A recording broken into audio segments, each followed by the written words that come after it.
Insight news 14ಗೆ ಸ್ವಾಗತ. ಶಿವಮೊಗ್ಗ ಜಿಲ್ಲೆಯ ಸಾಗರ ತಾಲೂಕಿನ ಆನಂದಪುರ ಇದೀಗ ಒಂದು ಬೃಹತ್ ಧಾರ್ಮಿಕ ಸಂಗಮಕ್ಕೆ ಸಾಕ್ಷಿಯಾಗಲು ಸಜ್ಜಾಗಿದೆ. ಹೌದು, ಇದೇ ಜನವರಿ 30 ಮತ್ತು 31ರಂದು ಆನಂದಪುರದಲ್ಲಿ ಶಿವಮೊಗ್ಗ ಜಿಲ್ಲಾ ಮಟ್ಟದ ತಬ್ಲೀಗಿ ಇಜ್ತೆಮಾ ಸಮಾವೇಶ ಆಯೋಜನೆಗೊಂಡಿದೆ. ಜಿಲ್ಲೆಯ ವಿವಿಧ ಭಾಗಗಳಿಂದ ಸಾವಿರಾರು ಸಂಖ್ಯೆಯಲ್ಲಿ ತಬ್ಲೀಗಿ ಜಮಾತ್ ಅನುಯಾಯಿಗಳು ಈ 2 ದಿನಗಳ ಸಮಾವೇಶದಲ್ಲಿ ಪಾಲ್ಗೊಳ್ಳುವ ನಿರೀಕ್ಷೆಯಿದೆ. ಧಾರ್ಮಿಕ ಪ್ರವಚನ. ವರ್ಷಕ್ಕೊಮ್ಮೆ ನಡೆಯುವ ಈ ಪವಿತ್ರ ಸಮಾವೇಶದಲ್ಲಿ ಪ್ರಖ್ಯಾತ ಧರ್ಮಗುರುಗಳು ಹಾಗೂ ಮೌಲಾನಾಗಳಿಂದ ವಿಶೇಷ ಪ್ರವಚನಗಳು ನಡೆಯಲಿವೆ. ಸಮಾವೇಶದ ಪ್ರಮುಖ ಆಕರ್ಷಣೆಯಾಗಿ ಸಾಮೂಹಿಕ ನಮಾಜ್ ಮತ್ತು ವಿಶೇಷ ಪ್ರಾರ್ಥನೆಗಳು ಜರುಗಲಿವೆ. ಸಮಾವೇಶದ ಆವರಣದಲ್ಲಿ ಸಾರ್ವಜನಿಕರ ಅನುಕೂಲಕ್ಕಾಗಿ ತಾತ್ಕಾಲಿಕ ಗೂಡಂಗಡಿಗಳು ಹಾಗೂ ಬೀದಿಬದಿ ವ್ಯಾಪಾರ ಮಳಿಗೆಗಳ ವ್ಯವಸ್ಥೆ ಕೂಡ ಇರಲಿದೆ.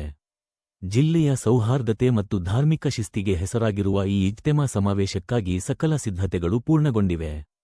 ಶಾಂತಿ ಮತ್ತು ಶಿಸ್ತಿನಿಂದ ನಡೆಯುವ ಈ ಕಾರ್ಯಕ್ರಮಕ್ಕೆ ಭಕ್ತಾದಿಗಳು ಸಜ್ಜಾಗುತ್ತಿದ್ದಾರೆ ಎಂದು ಮೂಲಗಳಿಂದ ತಿಳಿದುಬಂದಿದೆ.